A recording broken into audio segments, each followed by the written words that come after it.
Guys ಇವತ್ತು ಏನಪ್ಪ ಅಂತಂದರೆ ನನ್ನ ಗಾಡಿ ನಿಂತು ಒಂದು ವಾರ ಆಗಿತ್ತು. ಇವತ್ತು ನನಗೆ ಲೋಡ್ ಸಿಕ್ಕೈತಪ್ಪ.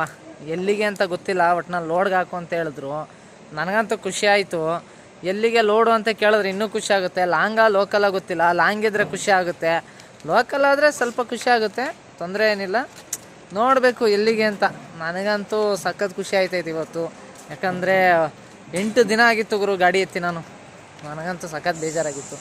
ಇವತ್ತಂತೂ ಖುಷಿ ಮೇಲೆ ಖುಷಿ ಆಯ್ತದೆ. ನೋಡೋಣ ಎಲ್ಲಿಗೆ ಅಂತ.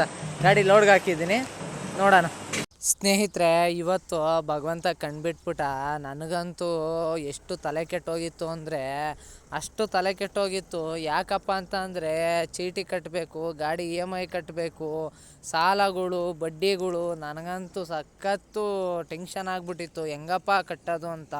ಈ ಬಾಡಿಗೆಗಳ್ನೆಲ್ಲ ನೆಂಚ್ಕೊಂಡು ಕೊನೆಗೂ ನನಗೆ ಬಾಡಿಗೆ ಸಿಕ್ಕೇ ಬಿಡ್ತಿವತ್ತು. ಗಾಡಿ ಲೋಡ್ಗೆ ಹಾಕಿದ್ದೀನಿ, ಎಲ್ಲಿಗೆ ಅಂತ ಹೇಳಲಿಲ್ಲ. ಒಟ್ಟಿನಲ್ಲಿ ಮನೇಲಿದ್ದೆ ನಾನು, ಸ್ನಾನ ಮಾಡಿಕೊಂಡು. ಅಷ್ಟೊತ್ತಿಗೆ ಫೋನ್ ಮಾಡಿಬಿಟ್ಟು ಎಲ್ಲಪ್ಪ ಇದೆಯಾ ಬಾರಪ್ಪ ಗಾಡಿ ಹಾಕ ಅಂತ ಅಂದರು. ನನಗಂತೂ ಅವ್ರು ಫೋನ್ ಮಾಡಿದೇಟ್ಗೆ ಖುಷಿ ಆಗೋಯ್ತು. ಯಾಕಂದರೆ ಲೋಡ್ ಹೊಡೆದು 10 ದಿನ ಆಗಿತ್ತು. ನಾನಂತೂ ಹೊಟ್ಟೆ ಎಸ್ಬಿಟ್ಟಿತ್ತು ಇವತ್ತು ಊಟ ಸಿಗ್ತಾಯಿತ್ತಲ್ಲಪ್ಪ ಅಂತ. ನನಗೂ ಸಖತ್ತು ಏನು ಹೇಳಲಿ ಅಂತ ನನಗೆ ಗೊತ್ತಾಗ್ತಾಯಿಲ್ಲ ಗುರು, ಅಷ್ಟು ಬೇಜಾರಾಗ್ಬಿಟ್ಟಿತ್ತು. ನಮ್ಮ ಅಣ್ಣ ಇದ್ದವನು, ಅವ್ನು ಲೋಕಲ್ ಹೊಡ್ಕೊಂತಿದ್ದ. ನನಗೆ ನನ್ನ ಗಾಡಿ ಲೋಕಲ್ ಹೊಡೆದ್ರೆ ಅಷ್ಟು ವರ್ಕೌಟ್ ಆಗೋಲ್ಲ, ಲಾಂಗ್ ಹೊಡೆದ್ರೆ ಮಾತ್ರ ವರ್ಕೌಟ್ ಆಗೋದು. ಯಾಕಂದರೆ ನನ್ನ ಗಾಡಿ ಬಂದು ಆಲ್ ಇಂಡಿಯಾ ಪರ್ಮಿಟ್ಟು, ಟ್ಯಾಕ್ಸ್ ಎಲ್ಲ ಕಟ್ತೀನಿ. ಅದಕ್ಕೋಸ್ಕರ ನನ್ನ ಗಾಡಿಗೆ ಲಾಂಗ್ ಬಂದ್ರೇ ವರ್ಕೌಟ್ ಆಗೋದು. ಆಮೇಲೆ ಗಾಡಿ ಎಲ್ಲ ಕ್ಲೀನಾಗಿರಲಿಲ್ಲ ಗುರು, ಸಖತ್ ಗಲೀಜಾಗಿತ್ತು.